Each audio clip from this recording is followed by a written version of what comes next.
Жей жету білен травма алу шырақлар артқан. Балалар һәм яшүсмерлерінің электр самокатларынан йығылулары тіркелген. Самокатта ергенде бұйыл 49 бала имгенген. Бұл фактлар профилактик шараларға иқтибарыны күшейту керектігін ескерді.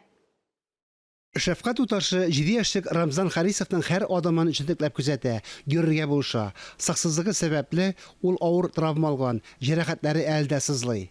Ехал на самокате, и когда я выезжал, какая-то машина встала, и мне пришлось переезжать. Самокатта йөргәндә малайны җәйрүләр кичүендә бәрдерәләр. Травмала, гипс салалар. Кимендә 2 атна каникулын хастаханә ятагында үткәрергә мәҗбүр.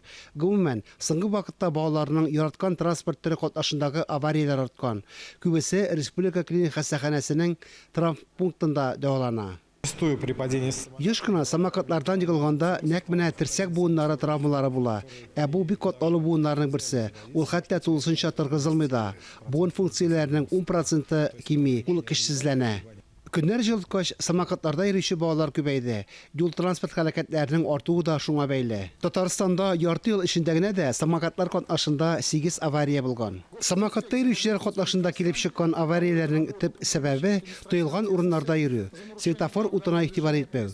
ЮХИДИ идарәсе электр самокатларында йөрү кагыйдәләрен бозучыларны административ җаваплылыкка тарту буенча эш алып бара. Ике көпчәкле транспорт чараларына кагыйдәләр катгыланды. Самокат арендага 16 яшьтән соң гына бирелә. Балалар өйдә уйнаганда да сак булсыннар иде. Бәрелеп, йыгылып, травма алырга мөмкиннәр. Ата-аналарның контроле кирәк.